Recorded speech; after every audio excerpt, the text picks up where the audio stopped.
Hello and welcome everyone. आज की इस पर्टिकुलर क्लास में हम सीखने वाले हैं कि हम फ्रैक्शंस को किस तरह से ऐड करते हैं। फ्रैक्शंस को ऐड करने के लिए हमें जो है अपनी स्क्रीन पे चलना होगा एंड ऑलरेडी हम फ्रैक्शंस का कंसेप्ट समझ चुके हैं, राइट। फ्रैक्शंस हमारे पास ऐसे नंबर होते हैं जो इस तरह से लिखे जाते हैं पी बाई क्यू की फॉर्म में, या हम ये कह सकते हैं कि हम एडिशन ऑन फ्रैक्शंस या फिर रैशनल नंबर्स दूसरी चीज़ हम कह सकते हैं, ठीक है। हालांकि रैशनल नंबर्स एंड फ्रैक्शंस में क्या डिफरेंस है ये मैंने आपके साथ डिस्कस कर दिया है, ठीक है। तो फ्रैक्शंस जो है ऑलरेडी ये रैशनल नंबर्स का ही पार्ट है। तो रैशनल नंबर्स की एडिशन हम कैसे करते हैं या फिर फ्रैक्शंस को किस तरह से ऐड करते हैं, ये वाली जो चीज़ है इस वीडियो में हम सीखने वाले हैं।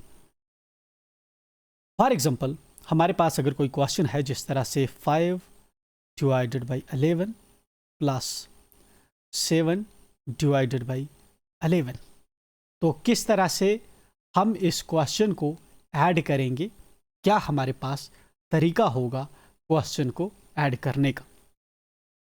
जब भी हम फ्रैक्शंस की एडिशन करेंगे या हम सब्ट्रैक्शन करेंगे, उस वक़्त जो सबसे फर्स्ट चीज़ हमें अपने नोटिस में लेनी होगी वो ये लेनी होगी कि ये जो नंबर्स हैं, ये जो जहाँ पे एक रैशनल नंबर है 5/11, दूसरा रैशनल नंबर है 7/11, इसमें न्यूमरेटर आप देखेंगे पहला क्या है 5 और इसका डिनोमिनेटर क्या है 11।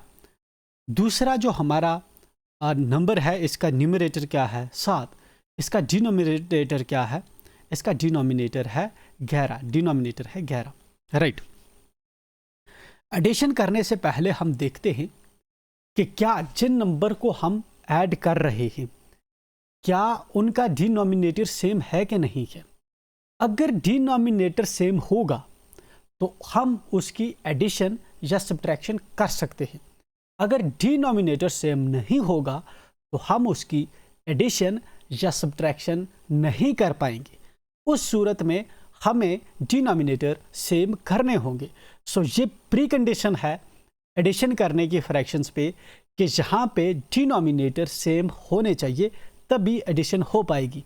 अगर डिनोमिनेटर सेम नहीं है तो डिनोमिनेटर सेम करिए, ठीक है। तो उसके लिए अलग मेथड होगा, वो हम आगे सीखेंगे। बट फिलहाल जो यहाँ पे हमें जो है वो देखना है कि किस तरह से हम ये जो डिनोमिनेटर होते हैं वो सेम होते हैं, कैसे एडिशन करते हैं, ठीक है। तो अल्टीमेटली जो हमारा एडिशन का कॉन्सेप्ट ऑन फ्रैक्शंस पे वो ये है कि एक तो इम्पॉर्टेंट चीज़ इसमें ये है कि एक तो डिनोमिनेटर का सेम होना ज़रूरी है ऐड करने के लिए, एक तो ये चीज़ हम सीखेंगे। दूसरा हम कैसे ऐड करेंगे, क्या तरीका है। जब सबसे पहले हमने देख लिया कि डिनोमिनेटर सेम है तो फिर कैसे ऐड करेंगे ये हम देखेंगे अपनी इस क्लासेस में।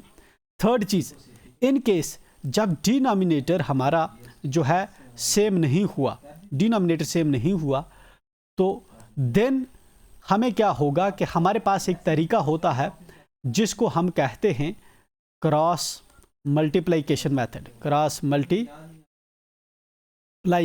मेथड डिनोमिनेटर्स को सेम करने के लिए, या फिर एलसीएम मेथड डिनोमिनेटर्स को सेम करने के लिए।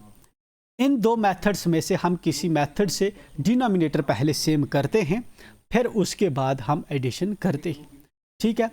एंड जो इसके बाद हम फोर्थ चीज़ अपनी इन क्लासेस में सीखेंगे वो हम सीखेंगे कि जो बड़े ज़्यादा टर्म्स होंगी जब हमारे पास, जिस तरह से 3-4 टर्म्स होंगी, 5/7 है प्लस 2/3 है प्लस 7/9 है प्लस 1/7 है, तो इतने बड़े बड़े जब नंबर्स होते हैं तो हम उनकी कैसे जो है एडिशन करेंगे।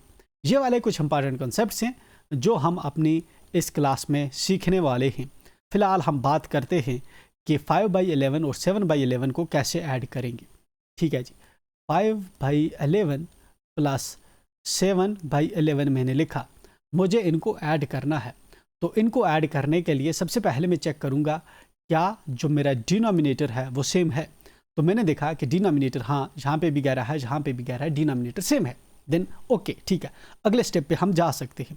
तो अगला स्टेप हमारा क्या है कि हमारे जो न्यूमरेटर कहते हैं हम उनको ऐड करेंगे। न्यूमरेटर हमारा क्या है 5 है, दूसरा न्यूमरेटर हमारा क्या है 7 है। ऊपर वाले नंबर्स को हम न्यूमरेटर कहते हैं, इनको हम ऐड करेंगे और बीच में से एक ही लाइन खींचेंगे, बड़ी सी हमने लाइन खींची, ठीक है। देन जो नीचे हमारे नंबर्स हैं, नीचे क्या है 11, नीचे ऑलरेडी जो डिनोमिनेटर्स हैं उनमें से एक ही डिनोमिनेटर लिखेंगे। तो हम चूंकि सेम हैं तो एक लिखेंगे 11। That's the concept. जब हमारे डिनोमिनेटर सेम होंगे ऊपर के 2 नंबर ऐड कर देंगे, नीचे वाला सेम लिख देंगे। ऊपर के 2 नंबर ऐड करेंगे, नीचे वाला सेम लिख देंगे। नाउ इसको फर्दर सॉल्व करेंगे।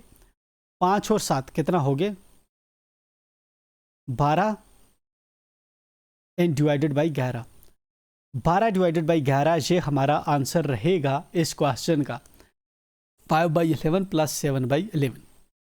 राइट, नेक्स्ट चलते हैं। मेरे पास क्वेश्चन है 7/9 प्लस 2/9। इसको ऐड करना है। इसको ऐड करने के लिए मैं सबसे पहले देखूंगा कि क्या डिनोमिनेटर सेम है। डिनोमिनेटर इधर 9 है, इधर 9 है, तो मतलब कि डिनोमिनेटर सेम है। देन हम इसको ऐड कर सकते हैं। तो इसको ऐड करने का क्या तरीका है, 7 प्लस 2 लिख दीजिए ऊपर, मतलब न्यूमरेटर को ऐड कर दीजिए, एक बड़ी सी लाइन बीच में से मार दीजिए। 9 और 9 डिनोमिनेटर जो सेम है इसके बदले एक डिनोमिनेटर लिख देते हैं 9। नाउ इसको फर्दर सॉल्व करेंगे जैसे हम सिंप्लीफाई करते हैं। 7 और 2 कितना होता है 9, डिवाइडेड बाई कितना हो गए 9। 9 डिवाइडेड बाई 9 हम इसको ऐसे रखें तो ये हमारा आंसर होगा। लेकिन जहाँ पे पॉसिबिलिटी है कि हम कसर काट सकते हैं, 9 और 9 में 9 से ही कसर कटेगी। 9 इकाई 9, 9 इकाई 9, तो अल्टीमेटली ये 1/1 हो गया। मैंने कहा अगर बटा में 1 हो तो इससे कोई फ़र्क पड़ता नहीं, तो अल्टीमेटली 1 इसको हम आंसर मान सकते हैं। 9/9 माने, 1/1 माने या 1 माने, ऑल आर सेम थिंग्स। यहाँ पे ज़रूरी है कि हम किस तरह से फ्रैक्शंस की एडिशन करते हैं। आगे चलते हैं। मेरे पास क्वेश्चन है जिस तरह से 13 divided by 23 plus 7 divided by 23, कैसे हम इन नंबर्स को ऐड करेंगे।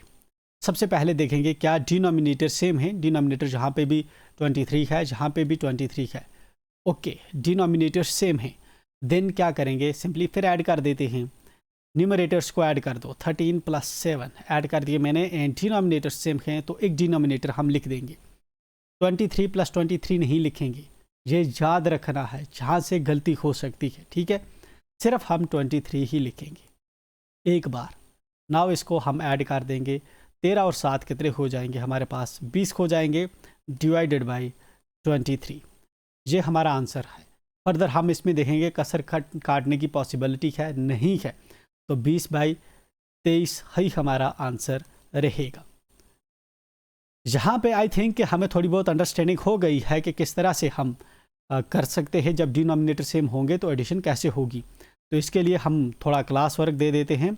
7 divided by 15 plus 9 divided by 15, ठीक है, क्वेश्चन नंबर 1। क्वेश्चन नंबर दूसरा हो गया हमारा 6 divided by 29 plus 7 divided by 29।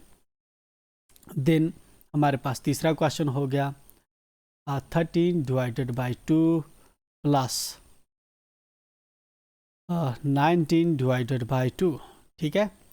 Then हमारे पास फोर्थ क्वेश्चन हो गया 16 डिवाइडेड बाई 21 प्लस